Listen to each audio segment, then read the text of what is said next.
Welcome to Stars and Sprouts, a pagan parenting podcast where magic meets motherhood. I'm your host, Cawnawyn here to explore the sacred, the cyclical, and the soulful path of raising children in rhythm with the earth and stars.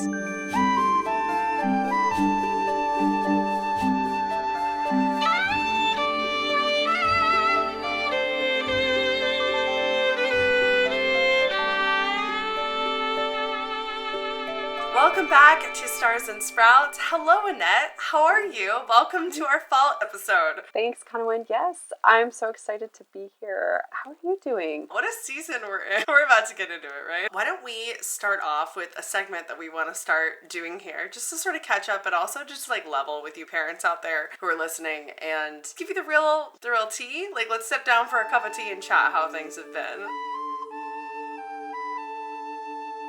Annette, do you want to introduce this new segment? Sure. Yeah, the idea is to talk about some mundane moments and also some magical moments and get that sort of spectrum of experience that's going on out there. And yeah, just try to be really honest in our mundane moments and not lose sight of those magical moments. Do you mind starting? Do you have a good mundane moment? Just while I circle through the garbage bin of my brain. Yes, there's maybe a little foreshadowing, and it's hard to choose because there's actually been quite a few. I mean, we dealt with hand, foot, and mouth and stomach bug in the time that since I've seen you last, so it was busy. But I know last episode you and I were discussing all these different ideas for Lunasa, and I wanted to get maybe some crafty with some different plant materials and maybe basket weaving, and I got as far as soaking those materials, and none of them really worked. Oh no! So some lost their color, others didn't. So I guess it was good learning. Others sort of remained a little too brittle. Yeah, so sort of trial and error. And then I was also hoping to press out some infused oils and other sort of like medicine making things, and they're still sitting on the table. Ready to be pressed? Yeah, waiting to be pressed. So hopefully by the time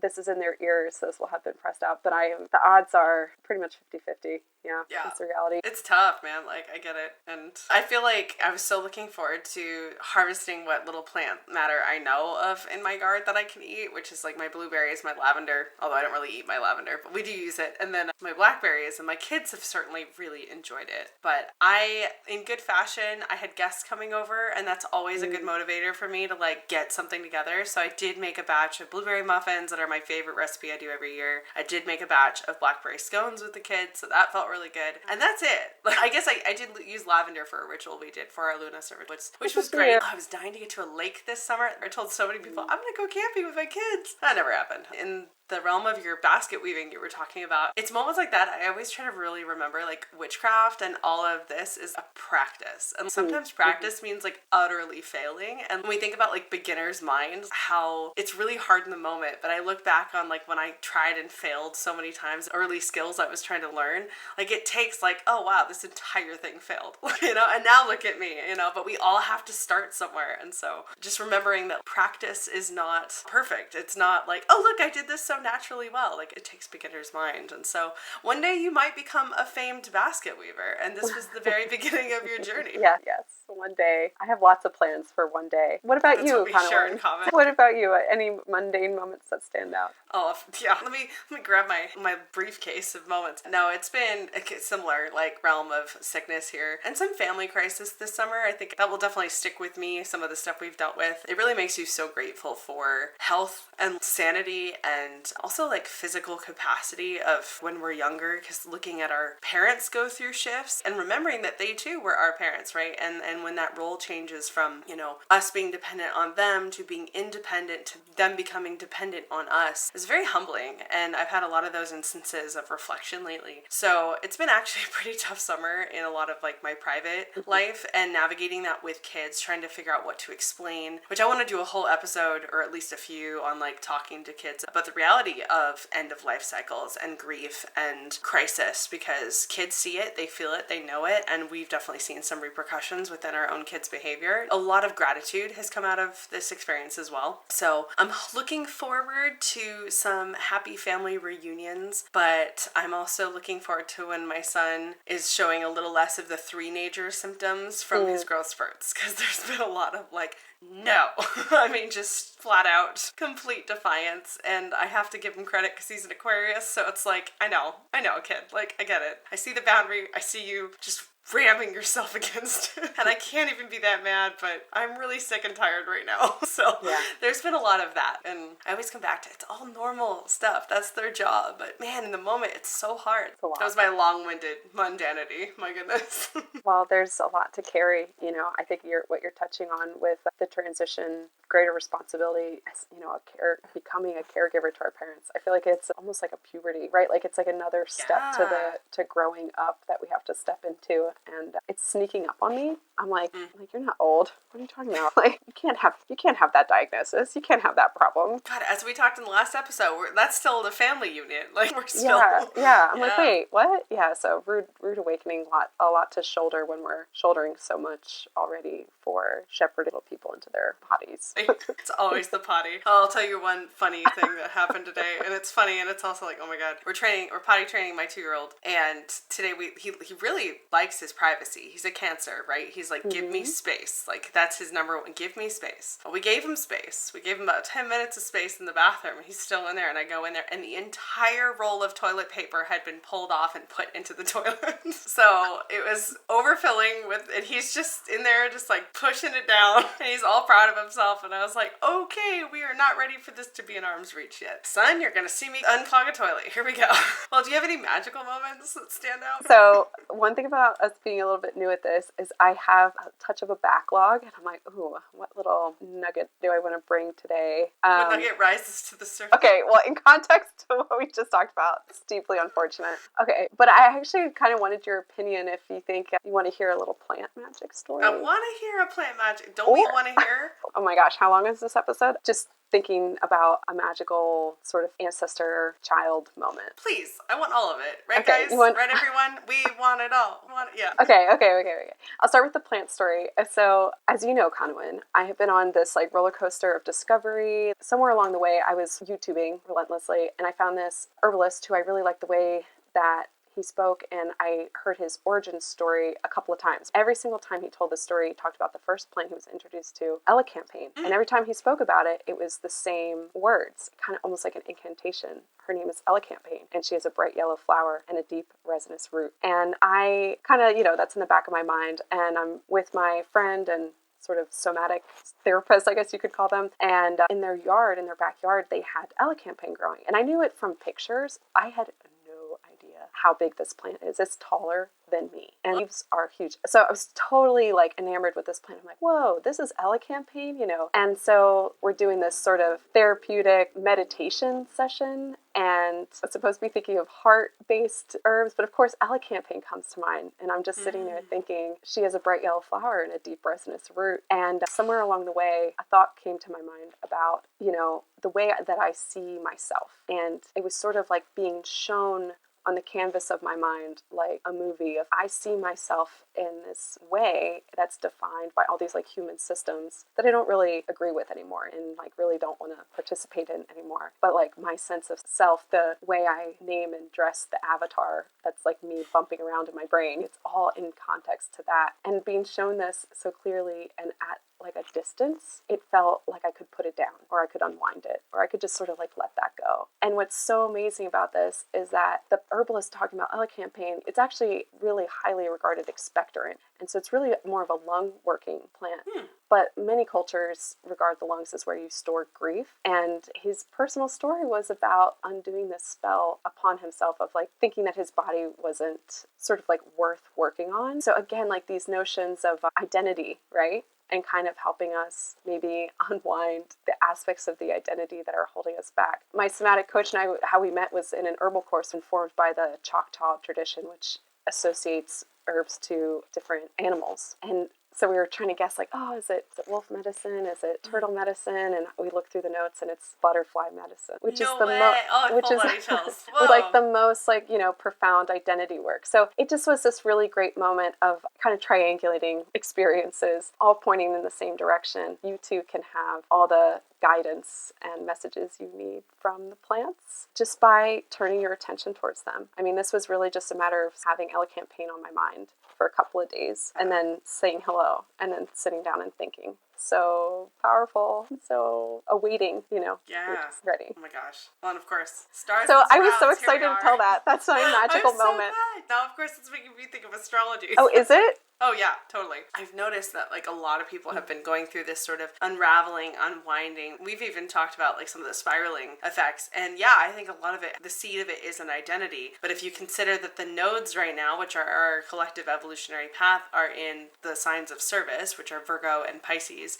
And it's funny because we're kind of doing mundane and magical, and like that's literally Virgo mundane and Pisces magical. Not that my Virgos can't be magical, and not that my Pisces don't have mundane, right? Although I know they'd like to escape it if they could. But it's kind of been that sort of archetype within that axis. And so much of this nodal story with the North Node being in Pisces is about this surrender. And it's kind of like losing the ego attachment around what the identity is in order to understand like what the true manifestation of that is, or what the true expression of that is, and not have it be marred with judgment or grief or shame or trying to systemize it or label it or organize it into something, and just letting it be what it is. And so I'm having the same but different realizations around self, and just like the things that I'm getting so wrapped into that are tied to my value internally, when actually they have nothing to do with my value at all.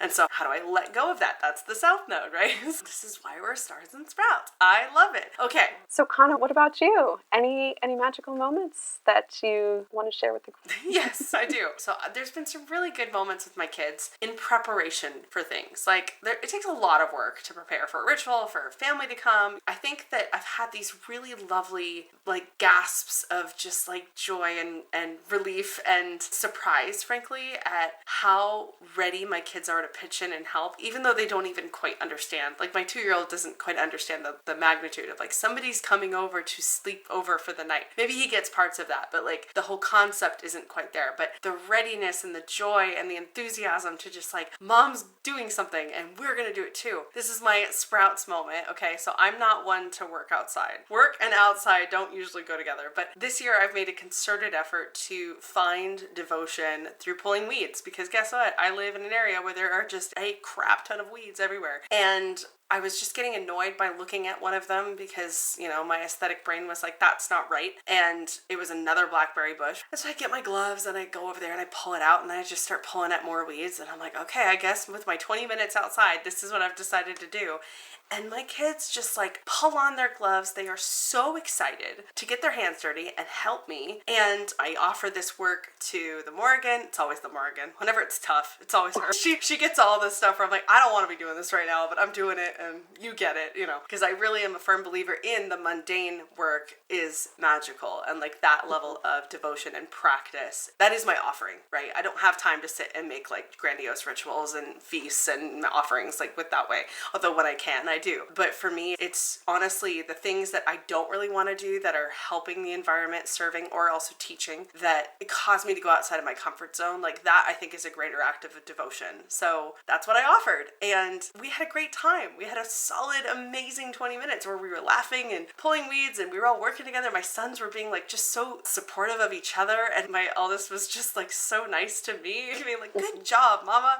You pulled it out. You know, just that level of camaraderie and teamwork. And it feels like, wow, as a family, we're really a team dynamic. And I'm doing this in a way that's intentional to deity work. So it feels like I actually accomplished so many different things in just the space of 20 minutes. And it was a good reminder to me to like soak in that, because it's so fleeting and it's so precious right now when they're at this age. And that's what witchcraft looks like to me right now. I think you're right to point out that that's like a special moment, because I bet they had a great time too. You know what I mean? Like, I think that belonging, which we touched on last time, I think it's like a great way to belong is doing chores together. I think like that's like literally my life. That's how we belong in my family. We do chores. My son told his preschool teacher, he's like, my favorite thing to do is mama making me do the dishes. And I was like, I swear to God, I let him play. I swear. Yeah. No, but it's like to feel contribution, to feel like working together. Yeah, it's like where it's at. The mundane can be magical. Look at us.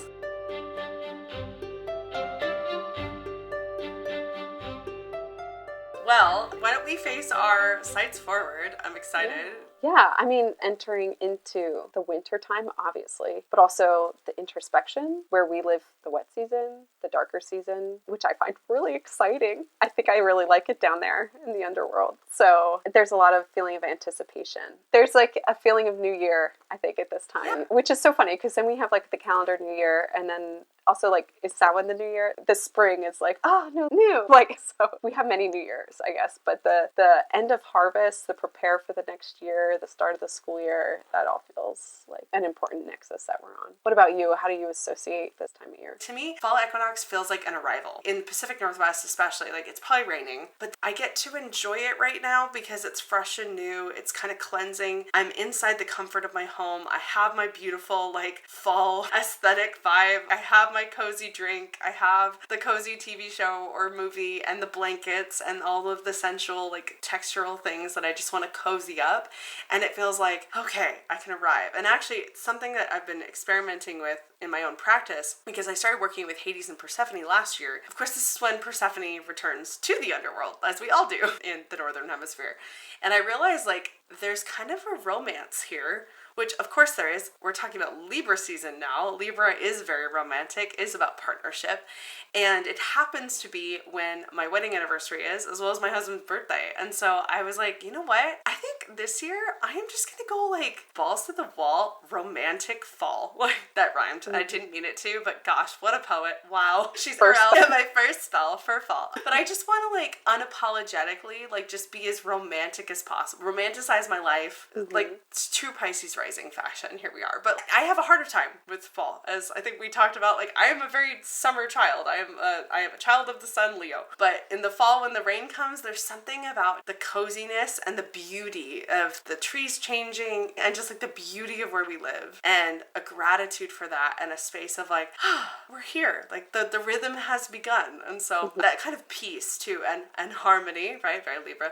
I would hope that I can bring to my kids. What are you bringing to your kids? Oh my gosh, what am I bringing to my kids? So I kind of mentioned earlier that I feel like I had a false start on summer or something. I feel like it kind of slipped out from under me. And I think that maybe had to do with my husband leaving for a 2-month trip at the start of July. That would throw you off? Yeah.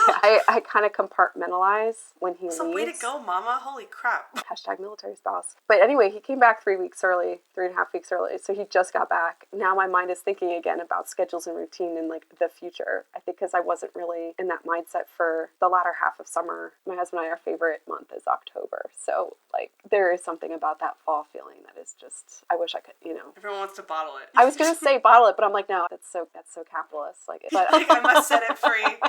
Random on us all. Go back. Yeah. But definitely like really be present and savor it. Actually on the East Coast, that feeling was so potent because it's a grosser, more humid environment. You walk outside and there's a blanket on you, so when the first crisp, dry, cool autumn air comes in, it's like bliss. And also just really incites that feeling of excitement about the fall. And there's more hardwood trees there. Like, I guess it's pretty here, yeah. But it's the evergreen state. So there's not quite as much of that like color change. And so you don't necessarily have like, the soundtrack of dry leaves crackling down the sidewalk, like chittering in the wind, like that kind of thing. That's everywhere in the fall. This is actually a good segue, I think, into talking a bit more about the wisdom that we can gain from our beautiful earth in the area that we live.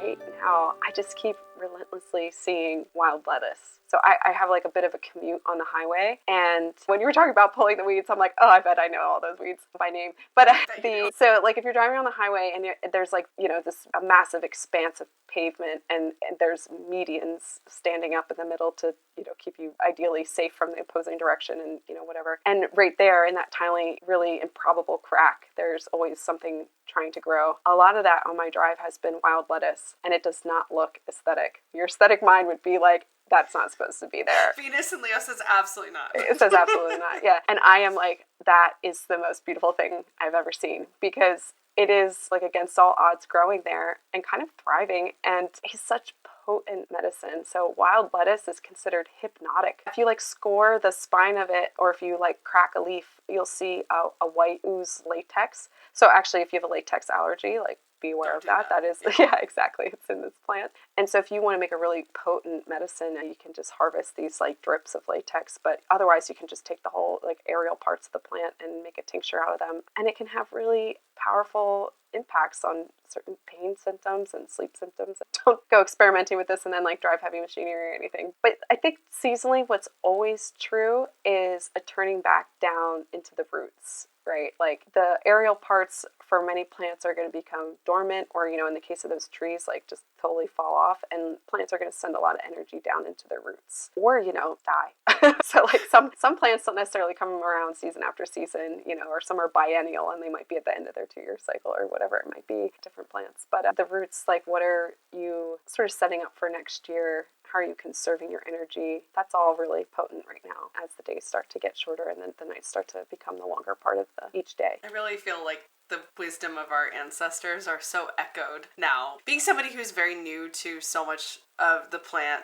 kingdom, frankly, and understanding like these are the seasonal changes I've always witnessed as like, you know, a civilian, a person, but not understood. And just you saying that, like, it's like, well, it's no wonder Samhain is so associated with ancestry when we think about going deep into our roots and connecting back. Like, you can hear the echoes of them talking through what still lives in our earth today, and that's so beautiful. And I was thinking about like how can we integrate that wisdom into ourselves, and taking the time to root back in and arrive and be at this place of peace and recognize the cycles, which of course I think at the equinox and Samhain is always top of mind, that like things have to come to an end so they can be reborn.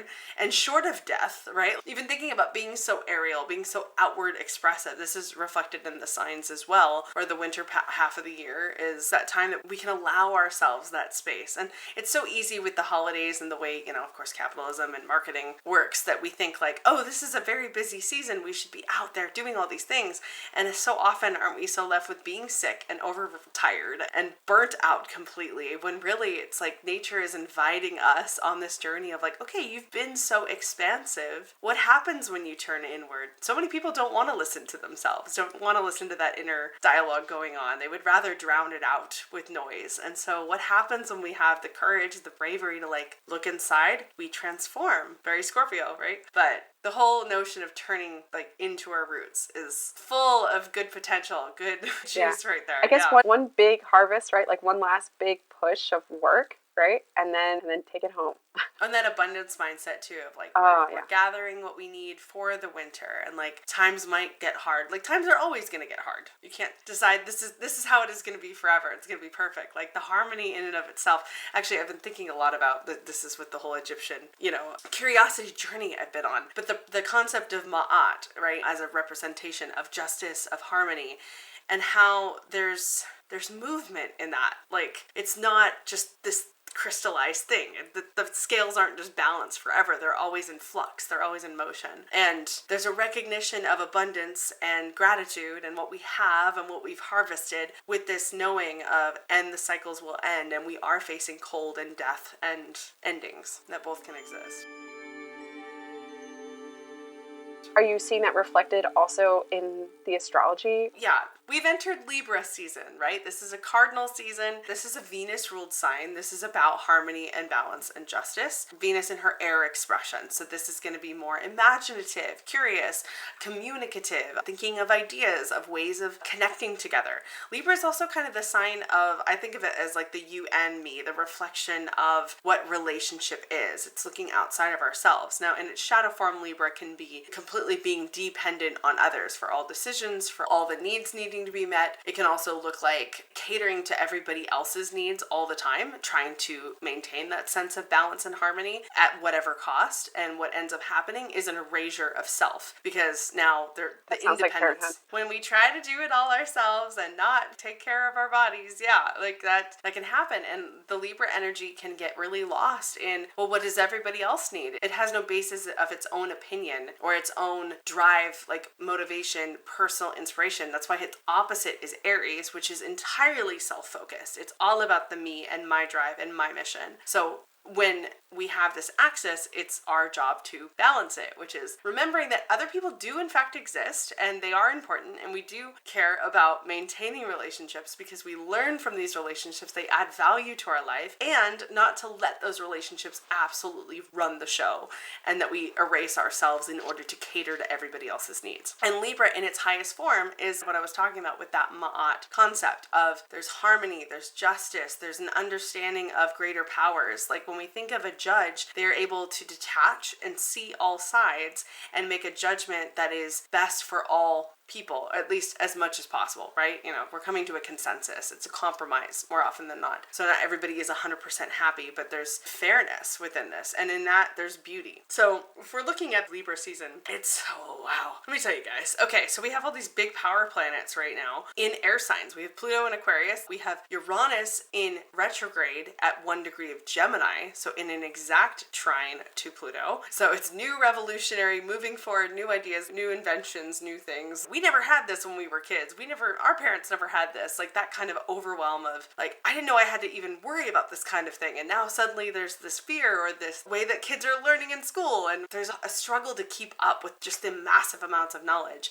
And the sun is in harmony to all of this. I can see where overwhelm of the school year starting and being like, wow, I didn't even think that this might be a resource or might be an issue or might be a way that kids are learning, something they're exposed to. Think about like information here. It's a lot of air energy. So it's noisy, it's imaginative, it can be inspiring. This could look like coming to truly inventive, innovative concepts with people and having those networking connections that are like, wow, this is really amazing. And it could look like just seeing imagination explode in your own kids, right? And just being witness to that. The tough part about this, I will say, is everything that enters Libra right now is opposing our Aries planets. And actually, as of right now, Saturn has moved back into Pisces and Neptune is in Aries. Saturn going back into Pisces, this is actually kind of recalling a bit of last year before the end of March. So we're thinking like last fall. Does this feel at all familiar? There's this place of, we've gone through this before. These are the same rules, same constraints. However, how can we have the same when Sun opposing Saturn? There's like all these new things we have to keep on top of. There's new information coming out. There's new, innovations. There's new ideas that we have to consider. And so it's kind of this tug of war between what was comfortable, what I know, what I understand, and all the new things coming out. So you might see this within your own kids also in the realm of suddenly they're interested in new things. Suddenly they have new friends that you're like, wait a minute, whoa, like when did that happen? I have to start making new connections with new parents here. Like they have a new teacher and they're going to have a different teaching style. This could look like so many different connections through relationship that is kind of pushing against what the status quo was and what the sort of selfish comfort might have looked like. And it might really, frankly, be something that pops the glass ceiling, shatters the mirror, where it's like, oh, that's not what reality is. So I encourage everybody out there to be kind and gentle with yourselves through this transition and recognize there's just a lot of info coming down the line. And if you can continue to maintain, we've got Jupiter lovely up there in Cancer still making great aspects to our nodes. So like, what would the lesson be? How can we create that place of safety where both can exist, right? Like we acknowledge the feelings of what was past is no longer going to be the reality, but we need to find a way to operate and navigate within that space. How can we hold space for that grief or that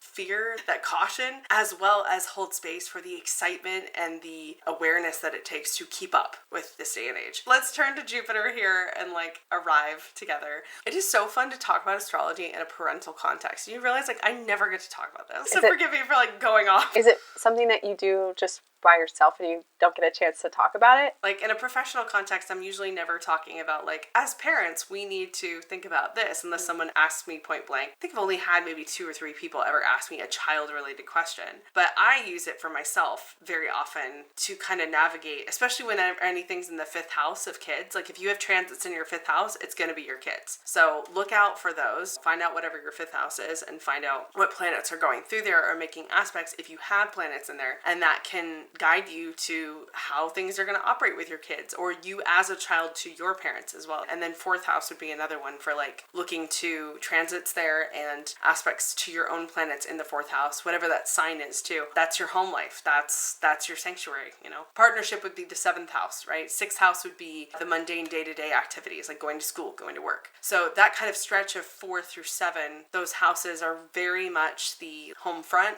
And I'm always looking to those internally as a guide for what's going on there. Okay, that's how home life is going to be. And it's been really uncanny. Just like I had a Mars retrograde in my 5th house. And oh my God, my kids were it was just a tough season. Like all the way around. And it was a lot of like realizations personally as a mother. But then, you know, we got out of it and we're so much stronger for it. And that's good. And we had our fights and our issues. But then, you know, with that comes greater wisdom and understanding. And I was aware of it ahead of time. So I tried not to be too hot-headed. Didn't always work. Right? We can only prepare so much. But yeah, as a parent, I feel like I use it personally a lot to be able to express like out there, like thinking of it in this way is really cool. Yeah. I was trying to think of herbal pairings with some of the stuff that you were saying. And, I'm so curious. Yeah. So balancing and handling the newness and kind of recognizing that some of this newness might be seeding something that lasts long term. Like, okay, how do we like make the most of this, deal with this responsibly? Idea of bitter flavored things came to mind. So bitter just all by itself, anything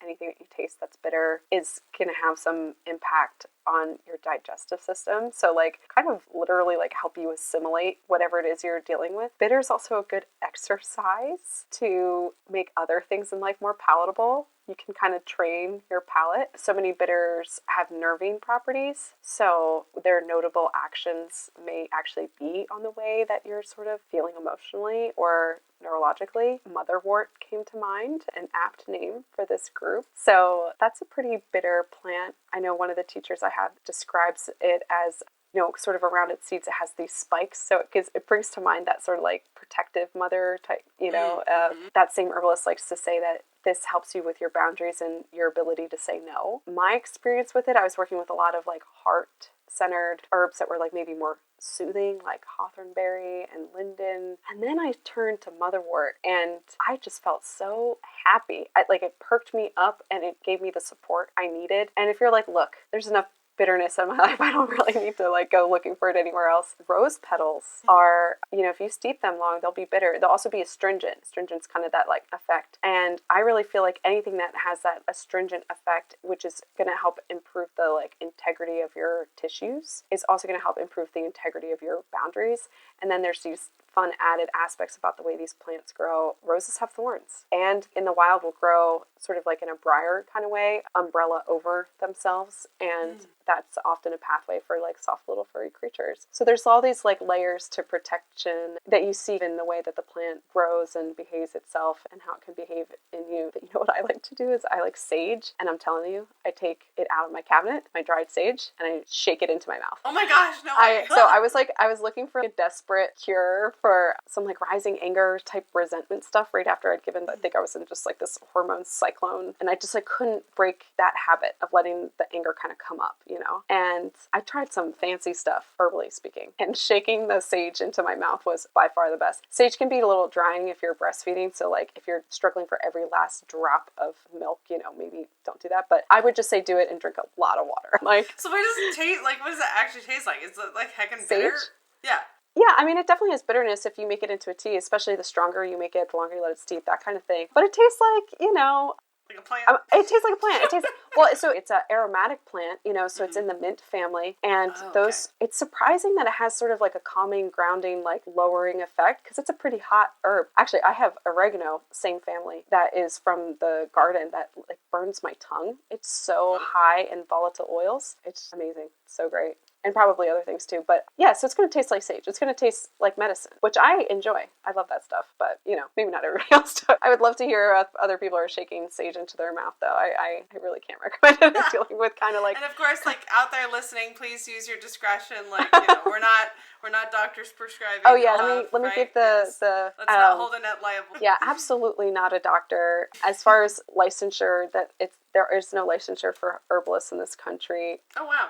Yeah, it's a different type of regulated space. you know? Like, there's some room for us to still be folk herbalists and all sorts of other kinds of herbalists, but definitely be very wary with your plant knowledge. And I just encourage you to learn for yourself in your own body and safely. Yes. And if you are taking any medications, it's definitely, you got to talk to your doctor about working with herbs just in case there's any interactions. So you want to know before you start. So. Indeed. Disclaimer. So please be wise and smart out there with your herbs and take advantage of the knowledge when you can. Like, my gosh, that's so interesting. It made me think of so much astrology. I can't even tell you. This is why, like, you know, I feel like all of our episodes could just be this, like us going back and forth. You should try it.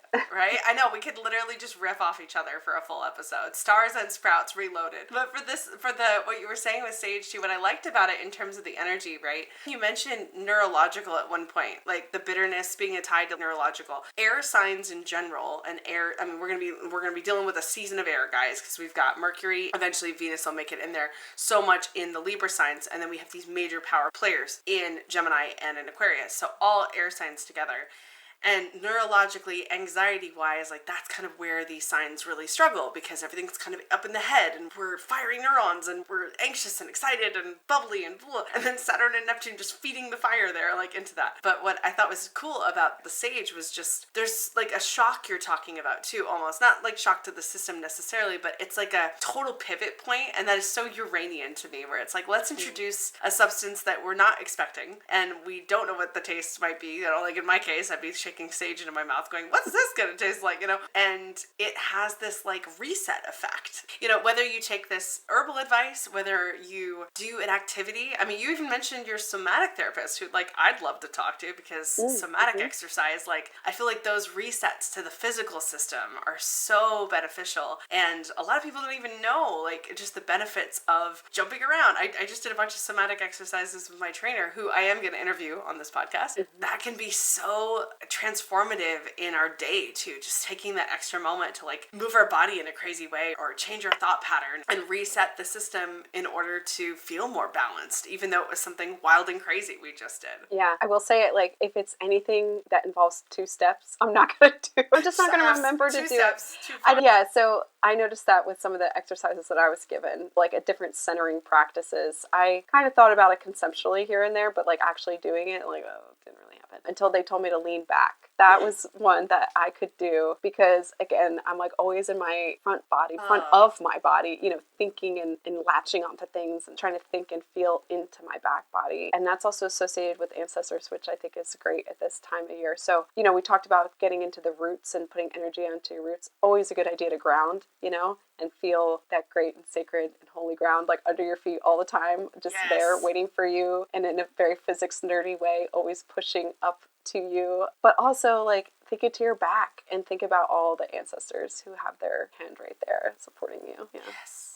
Which actually, you know, thinking about ancestors, and I guess I'm curious, are there any deities that you work with in this season? Yeah, the Equinox specifically, Persephone's return to the underworld. But of course, with underworld magic and work, you're very closely connected with ancestry. Really, like, Samhain to me is so heavily that ancestor time of, like, going back to the roots, because of course I'm working with the Morrigan pretty exclusively around Samhain, although last year it was kind of that introduction into Hades. So I'm looking forward to exploring that reunion energy and, like, the sort of romantic, lighter side of that, the joy around that reunion.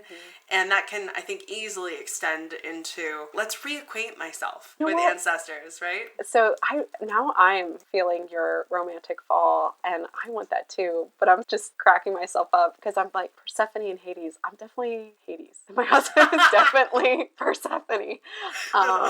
Yeah, definitely the one full-time in the underworld. I don't know, maybe he would feel differently, but you know what I just realized recently is that I'm an introvert. And you just realized that? Well, because I can be pretty gregarious in certain settings. I'm fine public speaking in certain, like, hallmarks of an extrovert. But then I, like, don't really like people. Like, I don't like being around. I don't know. I just love being alone. Yeah. And so... Me. I get it. And you know, and he goes off and he does these things and he does these trips and then he comes back and, like, I don't know. I just... Yeah. I'm the one down there. Well, and I know the mythology around Hades and Persephone is tough for some people, and I completely understand why, you out there who don't feel connected or have trouble, like, wanting to even interact with that myth because of the nature of how they got together, the rapture of Persephone, as they say. So totally respect that out there if this story doesn't resonate during this time of year. I've really grown to resonate a lot with the themes of Hades myself, and getting to know the Greek pantheon through that lens first was a really interesting study for me. But I even think about, like, right now I'm really actually trying to work with Deipnon and Hecate for all of my new moons and the dark moons. And like when we think about a threshold too, that kind of comes to mind with the equinoxes, because we are entering into this new door, right? We've entered the darker half of the year. So any threshold deity I think would be a good one to work with or introduce yourself to or learn about. Like, I mean, you don't even have to worship them. You can just go and use some of that air sign curiosity and just like go learn about a new deity. For me, it's actually shown up in the Egyptian pantheon, but I've also been making a point to work with Kate for every dark moon and offer her offerings and to do house cleansings, again, bringing in the mundane and having that be an act of devotion, which was customary for Deipnon. She's absolutely tied into the Persephone myth because she's the guide for Persephone in the underworld too. So maybe, I don't know, maybe you're a little bit of a Kate figure as well, because she gets to go off and do her own thing and then be Persephone's glorified handmaiden, and some people consider her the mother of witches. And yeah. So I'm a little skeptical of deity or like anything that takes like a human form. I'm like, just sus. Yeah, I'm really here for plants. I'm here for plants. Or like I feel like humans, they think they're all that. You know what I mean? So like anything that's like anthropomorphized, I'm like, I don't know. But that's changing with time. So I hear your call to like just follow the curiosity and see what happens. I like but does it grow? Does it grow out of the earth? If it doesn't, not interested. Not buying it. I'm just saying, like, there are elders. They've been here longer. Speak truth, man. Absolutely. They know they can make all of their food standing still from the sun, like goals. I think they win. They come back. They die, come back. We see it. It happens. They get how many lifetimes? Yeah.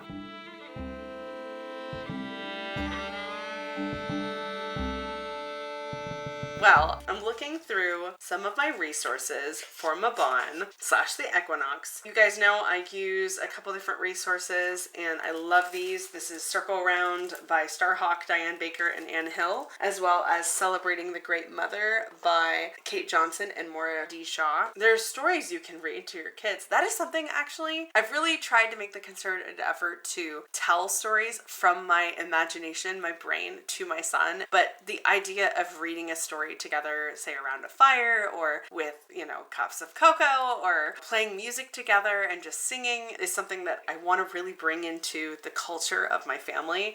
And there's so many great starting points in these books. But one of the ones I saw that I really loved was from Celebrating the Great Mother, to decorate a door blessing to invite blessings and abundance into the home. Of course, you could use herbs to do this. You could use decor, or, you could even draw pictures with your kids, right? And it can look kind of unusual, but it's an intentional way of decorating your doorway to bring in that blessing, that abundance energy. And so they recommended cutting an apple crosswise to reveal the 5-pointed star and to let it dry in the sun, and then hanging it from your door or looping it around the base. You could use corn and make like a dried corn sort of a necklace or a chain and use that to bless your threshold, your doorway. You could make little earth goddess figurines from clay or even carved apple or corn shucks or weeds and hang and glue them. And then of course you could use like feathers or crystals or other nuts or seed pods, just things that you're finding with your kids like in the earth. I think that's really sweet that you can just decorate your doorway and like bring in the abundance, but making it a group activity. Of course, honestly, I'm actually surprised we haven't talked about food. What are we all eating? Because this is such a scrumptious time. I'm so excited for like the cooking involved. What do you make during this time of year, Annette? I feel like the right answer is bread. I feel like the right answer is always bread.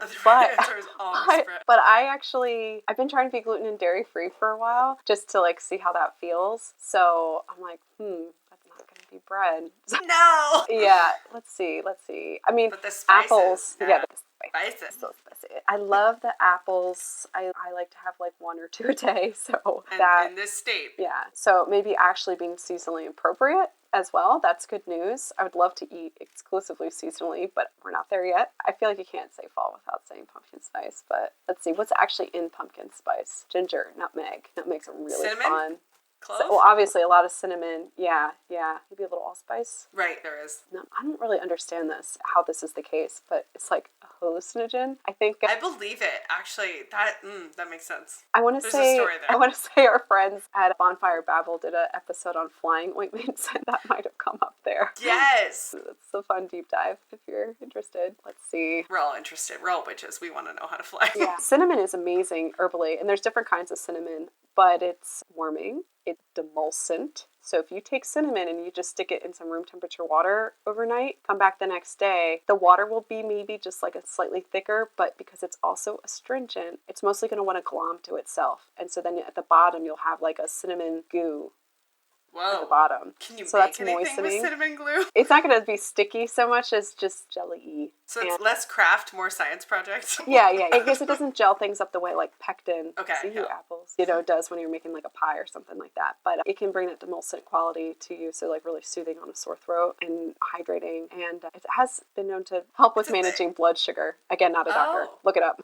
Yeah, but you might need to have larger amounts of cinnamon to see that effect. But I mean, it's cinnamon. Come on. Delicious. Indeed. Yeah. Although I just recently met someone with an allergy, like a really serious allergy to cinnamon. I was like, that would be tough. My heart breaks. Yeah, it's like so tough. Yeah, it'd be really tough. I mean, even peanuts, like, are so... Peanuts. Yeah. Peanuts. Sorry. In my family, we have to clarify because there's too many of the other thing around. Oh my God. I'm just one woman. Oh, anyway. It's opposite in my house, so it's getting real.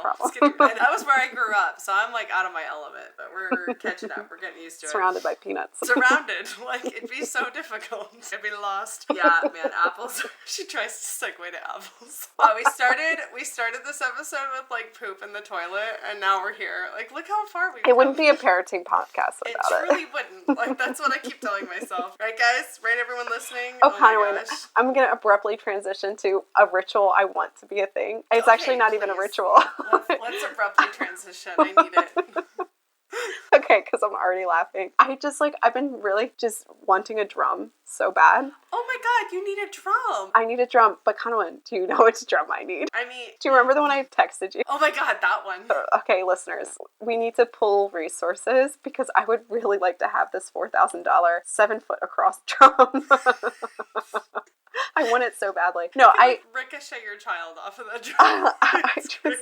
We don't need worldly possessions other than, my boys and objects and see if they actually, you're right on track though, because my 9-month-old just likes to crawl around and bang on different surfaces in a very pleasantly rhythmic way, like girl has rhythm in a way that mom does not. So she'll go to this surface and drum on it a little bit, go to this surface and drum on it, and just like try these different surfaces and see how they sound. And so she would also, I'm sure, greatly appreciate the 7-foot drum. I bet. I want to turn my attention to the land, right? So like if we're going to hold our horses, ancestors, and that sort of otherworldly work might be more coming around the corner. If we're just really grounding ourselves here in the land, I'm thinking about rivers too, actually, a lot these days. Yeah. But so it's like, okay, harvest, everything's great, they celebrate, blah, blah, blah. But I also want to like be like, okay, what's my job? What's my work? And I'm thinking I want to turn my attention through drumming or not, I don't know, to my backyard, my much neglected backyard, and see what happens if I can, and I'm saying it out loud to hold myself accountable, if I can turn my attention to it like daily, and maybe not even the whole yard, but maybe like a little section of it, and just see what happens with showing up every day for an extended period of time kind of thing. And when I say heal the land, so there's an Inuit story about a goddess, Sedna, who lives at the bottom of the ocean. Yes. And I'm getting this story second hand. She's a goddess of our sea mammals. Sedna is in this wall of anger, and it takes like healing energy, or will take great shamanic type healing energy to deconstruct this wall and then to comb the lice from her hair. And so there's something about having that responsibility to land that I kind of want to mark the equinoxes starting or acknowledge on that day is happening. And I think that if enough people turn their energy towards land and got in that reciprocal relationship of healing, then we would really see something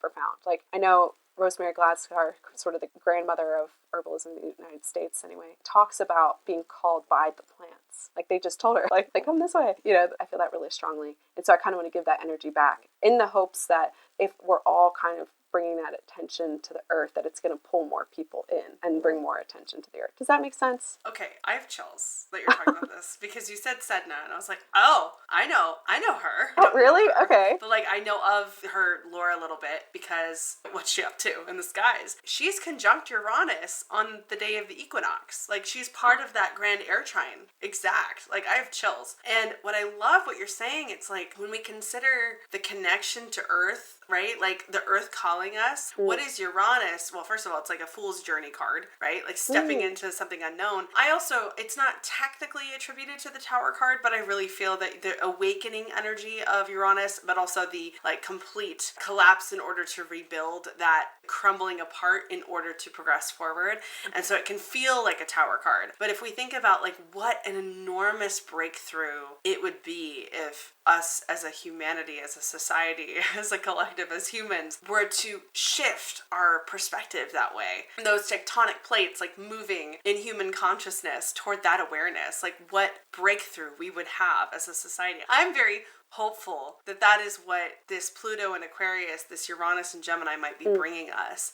And I would encourage all of you listening, like, if you're feeling called to that, if you're feeling like, I mean, even just me weeding, like, this has been a whole new development in Cawnawyn's, like, lore, okay? Like, I didn't go outside for a long time. I was musician, inside, orchestra nerd. Now I'm like, no, actually, I understand. I've seen this plant before, you know? But, like, the plants are calling. I'm hearing this wisdom. Like, I'm invigorated and jazzed and excited about it. And I think if you all are out there, like, there's a movement happening. And for Sedna to be right on that Uranian awakening, like we have to be awoken to that energy to know it exists, to be able to work together to heal it. I just thought that was like so cool that you mentioned her, and there she is, like exactly conjunct one of our major players. Really, I mean, the Pluto-Uranus trine right now, astrologers are like talking like crazy about it because these are major advancements in society. Like when I say like the future is here, like holy moly, we can feel it, I know, but like the future could look like we're the ones building the future. It could look like this massive healing of the earth on a global scale, where we're all tapping into maybe some sort of shamanic wisdom, ancestral power, resonance, or acknowledgement of our earth. How do you feel about that? I'm so curious, because like that blew my mind when you said that, and then she was like right there. Well, I feel pretty cool. You should.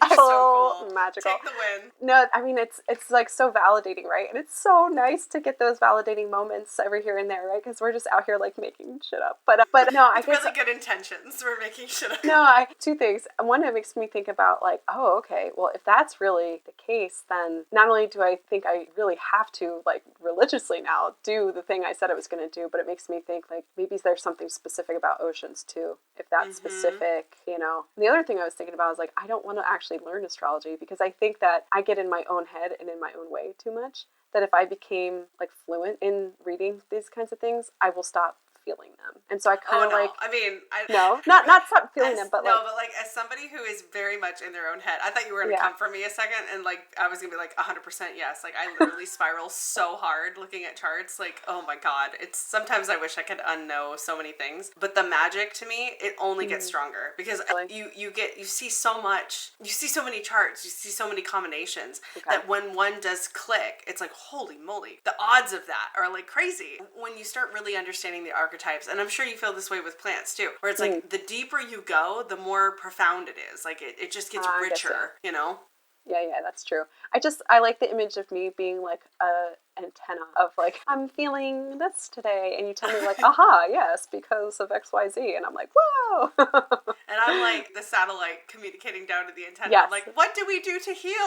Please share this wisdom. One day maybe I'll learn the astrology. You'll have to help me. There's so much. You'll catch on. I never shut up. So. But you say it so fast, I'm just like, what? Oh God, I know. Sorry out there. Like, slow us down if you need to. Okay. Like, ask me questions. I'm always happy to answer. Truly, especially on Instagram. Comment on Instagram. That's how to do it. A question. And I'll let the group know if I end up buying a $4,000 drum. Yeah, please let us know. Roughly the size please give of us the status. Yeah, and then I will come over and throw my boys against it because that's what they love. Out of love, right? Yeah. I feel like at this point, we've talked about so many things. I think the last thing I want to ask in terms of abundance and blessings and gifts, what gift does the equinox hold for us as mothers, as parents? I don't know. What are you feeling? Like, let's wrap this up in a beautiful Libran bow. The beauty and grace. I'm literally just trying to feel the answer and not think the answer. You know what? I'll go ahead and start, because this is what I tell Libras. Balance is a lie. Wait, is that what you're going to tell them? No, truly. So here's what I'm going to say, okay? Because, Libras are striving for balance. This is Libra season. But the thing with balance is it is always in flux. So you are never going to find the perfect balance and make it stick forever. I think recognizing all these changes are happening, that there is beauty in that change. There's beauty in those cycles ending, in those shifts. And part of the beauty is that they are temporary, that they are going to be over. So holding those moments dear, holding those moments close, remembering that when things feel out of balance, they will balance once again. Oh, actually, I just read this thing that there was this king and he said, bring me a ring that when I look at it, when I'm happy, it will make me sad.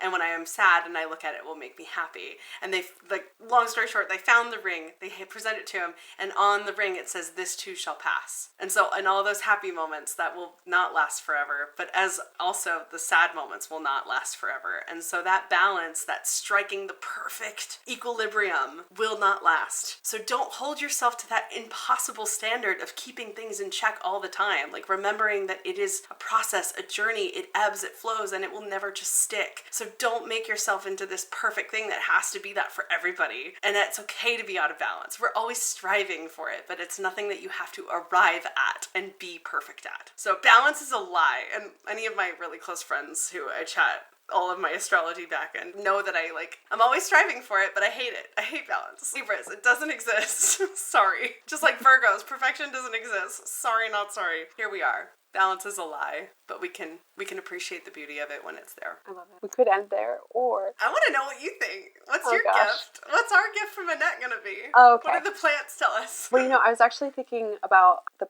planet. And I was actually looking at charts of what is even the equinox. And I actually, it's so obvious, but the more I thought about it, the more confused I was about axis and then north and then magnetic north versus true north. If you can just bear with me and accept that there's something called the North and the South Pole on our sphere that is there. And it's not the axis that we've been on, I guess. Anyway, so at the moment of the equinox, both poles are in light. And that's true on the spring equinox as well, but, only for those days and those moments. And there's something about the fleetingness and what you were saying about sort of balance being, I would say, a dynamic thing. Just the concept that it's always now, And I know the first time I heard it's always now, it was the right combination of words at the right time for me to forgive myself for not having done whatever I thought I was supposed to have done. Every moment's a new opportunity. So let me just say, balance is alive, but also, it's always now. It's always now. What a way to end this. Bravo. Bravo to us. Look at us, two moms. I think we're pretty good at this. I think we're pretty dang good at this. God, it feels good. Annette, thank you so much for joining me today on our beautiful threshold changing of the seasons. All time is now moment for this episode. I so appreciate you being on here and sharing all of your wisdom with us. It's always so fun. Thank you so much for having me. Yeah, we're going to see each other again for Samhain. Hello, guys. It's on the horizon. Are we all freaking out? We're all screaming. Yes. Thank you all out there for listening, for riding with us on this fun pagan parenting ride. And as you know, new episodes bloom with the wheel every Sabbath and in between. So to explore more music, astrology, magic, and more, please visit my website at cawnawynmore.com. And until next time, keep growing wild, rooted, and radiant.